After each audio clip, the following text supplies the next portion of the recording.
23-cü isbatda deyir ki, isbat edin ki, diagonalları perpendikulyar olan düzbucaqlı trapesiyanın hündürlüyünün onun oturacaqlarının həndəsi ortasına bərabərdir. Hündürlük onun oturacağının həndəsi ortası. Yəni h bərabərdir kök altında a vurulsun b-də. Bizdən bunu deyir isbat edin. Demək nə edilir? Bilirik ki, trapesiyanın oturacaqları paraleldir.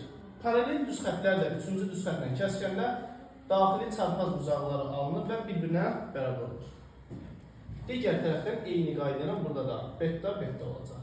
Bu düz bucaqlı üst bucağın bucaqları alfa, beta. Demək buradan alırıq ki, alfa ilə beta'nın cəmi nə qədərdir? 90 dərəcə. Düz bucaqlı trapesiyadırsa, buradakı bucaq 90 dərəcədir. Yəni betadırsa, beta ilə alfanın cəmi 90 edir. Demək bura ilə qaldı alfa. Eyni qayda ilə bura alfadırsa, demək bura beta olacaq. İndi diqqət edək, bu düz bucaqlı üst bucaqları var, buna. Bunun bucaqları, iti bucaqları alfa, betadır. Digər tərəfdən də təpə nöqtələrini adlandırır, ABC'dir.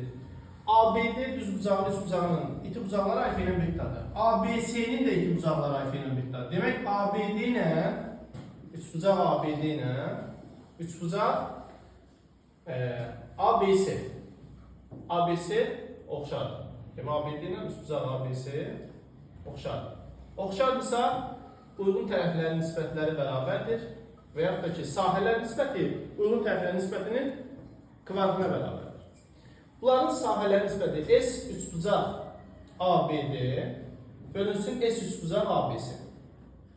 Bərabərdir bunların uyğun tərəfləri. Uyğun tərəf deyəndə uşaqlar, eyni bucağın qarşısında duran tərəflər nəzərdə tutulur. Yəni, oxşar üçbucaqlarda eyni bucağın qarşısında durur. Məsələn, ABD-dəki B-ni, betanın qarşısında duran A-nın ABC-dəki betanın qarşısında duran H-a nisbətinin kvadratına bərabər olacaq.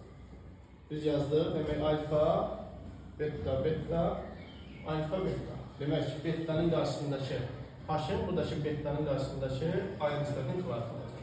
İndi uşaqlar, digər tərəfdən də ABD üçbucağının sahəsi nəyə bərabərdir? ABD. Düz bucaqlı üst bucaq olduğuna görə katetləri hasilinin yarısı. Yəni, AH bölünsün ki, bölünsün ABC üst bucağının sahəsi də BH bölünsün 2-yə bərabər olacaq. O da katetləri hasilinin yarısıdır. BH bölünsün 2. Bərabərdir. A bölünsün H kvadrat, yəni A kvadrat bölünsün H kvadrat. Buradan H'lar gedəcək, buradan 2'lər gedəcək. Buradan A'nın biri gedəcək, qalacaq H kvadratı, burada heç nə qalmır, 1 qalır. Çarpaz olsa H kvadratı bərabərdir A vurulsun B-yə. A vurulsun B-yə. Buradan da alırıq ki, H bərabərdir kök altında A vurulsun B-yə. Aydındır. Demək, ispat olundu.